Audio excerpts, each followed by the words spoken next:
Good morning dear students. आज हम मनु के बारे में अध्ययन करेंगे। मनु हमारी सभ्यता के प्रवर्तक के रूप में जाने जाते हैं। मनु की जो प्रमुख रचना है वो मनुस्मृति के नाम से विख्यात है। मनुस्मृति में 150 लगभग 150 ईसा पूर्व का ग्रंथ मनुस्मृति को माना जाता है। मनुस्मृति मूल रूप से राजनीतिक प्रकृति का ग्रंथ नहीं है, परंतु उसमें जो विषय वस्तु वर्णित की गई है वो बहुत ही व्यापक है। उसने सामाजिक पक्षों से संबंधित आचार संहिता प्रस्तुत की है। मनुस्मृति ने राज्य को सामाजिक व्यवस्था की एक अनिवार्य एवं महत्वपूर्ण उपव्यवस्था के रूप में मान्यता दी है। मनुस्मृति के जो अध्याय हैं वे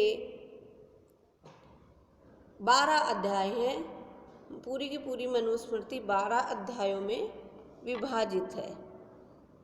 मनुस्मृति के अंदर प्रथम अध्याय में संसार और विभिन्न प्राणियों की उत्पत्ति आदि से संबंधित वर्णन किया गया है।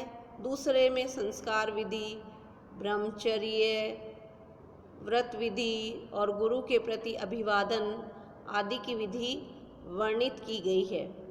तीसरे अध्याय में गृहस्थ के नियम, ब्रह्मचर्य की समाप्ति के बाद में पंच महायज्ञ, नित्य श्राद्ध विधि आदि। चतुर्थ में ऋतु, ब्रह्मचर्य आदि के बारे में बताया गया है। पंचम अध्याय में मनुष्य के शुद्ध रहन सहन को सुनिश्चित करने के नियमों का, और छठे अध्याय में वानप्रस्थ, संन्यास आश्रम आदि का। सातवें में व्यवहार से संबंधित मुकदमों में निर्णय और कर ग्रहण आदि के बारे में बताया गया है। इसके अतिरिक्त जो अन्य अध्याय हैं मनुस्मृति के, उसमें 8वें अध्याय में न्यायालयों की प्रक्रिया का वर्णन किया गया है।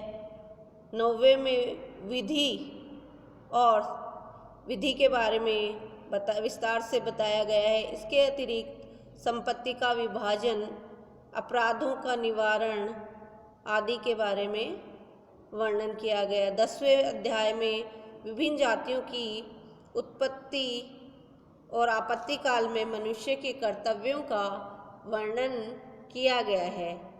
11वें अध्याय में पापों की निवृत्ति का वर्णन किया गया है। और जो अंतिम अध्याय है यानी 12वां अध्याय, अंतिम अध्याय में कर्मों के अनुसार मनु की 3 उत्तम, मध्यम व अधम प्रकार की सांसारिक गतियों, आत्मज्ञान और मानवीय गुण दोषों और नैतिक मूल्यों का विवेचन किया गया है। इस तरीके से मनुस्मृति में 12 अध्याय हैं और मनुस्मृति को लगभग 150 ईसा पूर्व का ग्रंथ माना गया है। मनु जो थे वो हमारे सभ्यता के प्रवर्तक के रूप में जाने जाते हैं।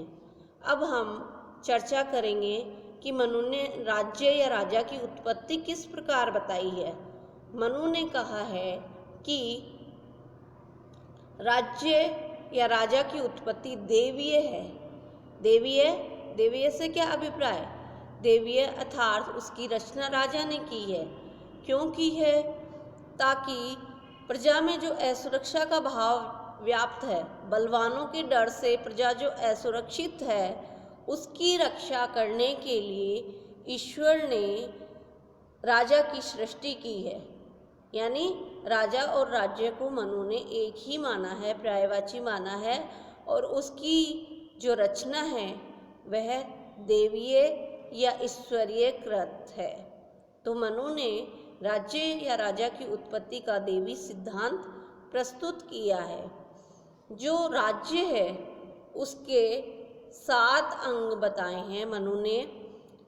मनु की जो सप्तांग सिद्धांत, सप्त यानी 7 और अंग यानी राज्य के 7 अंग होते हैं।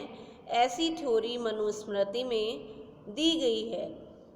मनु ने बताया है कि राज्य 7 अंगों से मिलकर बनता है। जिस तरीके एक शरीर होता है वो विभिन्न अंगों से मिलकर बनता है और तभी सुचारू रूप से कार्य करता है, उसी प्रकार मनुस्मृति में भी राज्य के 7 अंगों का वर्णन किया गया है।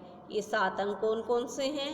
पहला है स्वामी या राजा, दूसरा मंत्री, तीसरा पुर जिसे किलाया परकोटा भी कहा गया है, चौथा है राज्य, पांचवा है कोश, छठा दंड और सातवां मित्र।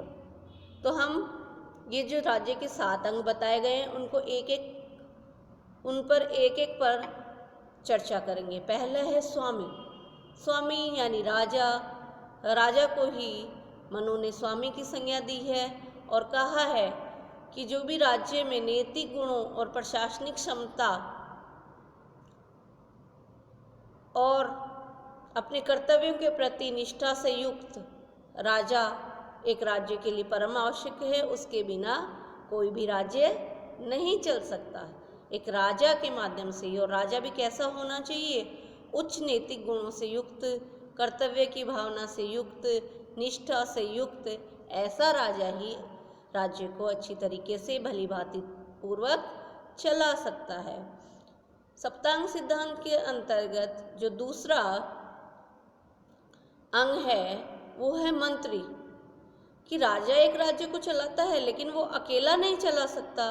उसको अपनी सहायता के लिए कुछ मंत्रियों की आवश्यकता होती है और मंत्री ऐसे होने चाहिए जो कि कुशल होने चाहिए।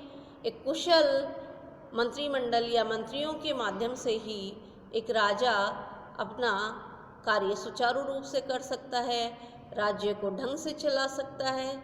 इसलिए गुण और योग्यता युक्त मंत्री किसी भी राज्य या राजा की शक्ति होते हैं। राजा उनके माध्यम से ही अपना शासन चलाता है।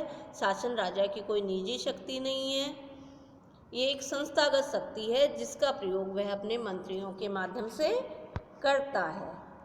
तीसरा है पुर। अब पुर शब्द से आप थोड़ा भ्रमित हो रहे होंगे। पुर का मतलब है राजधानी, परकोटा या किला। किसी भी राज्य के लिए एक सुरक्षित दुर्ग की आवश्यकता होती है। दुर्ग से ही वह राजा होता है, वो अपने राज्य की सुरक्षा कर सकता है। दुर्ग की भी कई श्रेणियां मनुस्मृति में बताई गई हैं। मनु ने बताया है कि धनवन दुर्ग, मही दुर्ग, जल दुर्ग, वृक्ष दुर्ग, गिरी दुर्ग जो पहाड़ों पे होते हैं, जल दुर्ग जो जल या खाई है जिसके बाहर से होती है, और भी इसके अतिरिक्त वृक्ष दुर्ग, कई प्रकार के दुर्ग मनु द्वारा बताए गए हैं। लेकिन दुर्ग, परकोटा या किला किसी भी राज्य के लिए आवश्यकता होते हैं, उसकी सुरक्षा के लिए आवश्यक होते हैं। चौथा, राज्य शब्द। अब राज्य से आप भ्रमित नहीं हो, राज्य का सप्तांग सिद्धांत है और एक अंग राज्य को ही बताया गया है, इससे आप कंफ्यूज ना हो। राज्य का जो तात्पर्य है वो यह है कि जनपद। राज्य से यहाँ क्या तात्पर्य है? जनपद। जन यानी जनता, यानी जो राज्य की जनता है, राज्य के अंतर्गत निवास करने वाले लोग हैं, और राज्य की सीमाओं के अंतर्गत जो भूमि आती है, यानी प्रजा और राज्य की सीमाओं के अंतर्गत आने वाली भूमि दोनों को मिला करके जनपद शब्द का निर्माण किया गया है। और जनपद के लिए राज्य शब्द भी प्रयोग किया गया है, इसलिए आप यहाँ पे भ्रमित ना हो। जनपद से तात्पर्य या राज्य से तात्पर्य राज्य की जनता और उसके अंतर्गत आने वाली भूमि की सीमा से है। पांचवा जो अंग है सप्तांग सिद्धांत के अंतर्गत वो है कोश। कोश का सीधा सीधा अभिप्राय है धन, क्योंकि अगर राजा को जनता के कल्याण के लिए कुछ भी कार्य करने हैं या जनता की सुरक्षा के लिए कार्य करने हैं तो धन तो एक महत्वपूर्ण आवश्यकता है। धन के बिना कोई भी राजा है वो भली भांति कार्य नहीं कर सकता, यानी कोष भी राज्य का आवश्यक अंग है। छठा जो अंग है राज्य का वो है दंड या सेना। दंड से यहाँ अभिप्राय सेना से है। सेना राज्य की सुरक्षा के लिए आवश्यक है। सेना में भी मनु ने कई प्रकार बताए हैं, जैसे हस्ती सेना, रथ सेना, अश्व सेना, जल सेना, कई प्रकार हैं। सेनाएं कई प्रकार की हो सकती हैं, लेकिन सेना की आवश्यकता है राज्य की सुरक्षा के लिए। हर राज्य को सेना की आवश्यकता होती है। ये इसके अतिरिक्त जो अगला अंग है वो है मित्र, यानी मनु ने मित्र को भी राज्य के एक आवश्यक अंग के रूप में स्वीकार किया है। किसी भी राज्य या राजा के लिए आवश्यक है कि उसके पास मित्र होने चाहिए। कोई भी राज्य शून्य में नहीं रहता, उसे अनिवार्य रूप से संबंध बनाने होते हैं और अपने उद्देश्य की पूर्ति के लिए उसे मित्र भी बनाने चाहिए, ताकि वो उसको विपत्ति में या अन्य समय में सहायता दे सकें। इस प्रकार सप्तांग सिद्धांत के अंतर्गत राजा ने मित्र को भी अपना महत्वपूर्ण सिद्धांत दिया है। तो बच्चों, जो राज्य का सप्तांग सिद्धांत है, मनु के अनुसार जो राज्य का सप्तांग सिद्धांत है उसके अंतर्गत राज्य के 7 अंग होते हैं। कौन कौन से? स्वामी, मंत्री, पुर, राज्य या जनपद, कोष, सेना या दंड और मित्र। तो ये 7 आपको याद करने हैं और इनकी जो महत्व है वो सभी का महत्व है, इनके बिना राज्य नहीं चल सकता। पर जो मनु ने बताया है तुलनात्मक महत्व, यानी राजा है उसका सर्वाधिक महत्व है, फिर मंत्री का महत्व है, पुर, दुर्ग, और उसके अतिरिक्त जनपद, कोष, दंड और मित्र। तो सबसे ऊपर वाले का सबसे अधिक महत्व है, फिर नीचे वाले का, फिर उससे नीचे वाले का, इस तरीके से कहा है।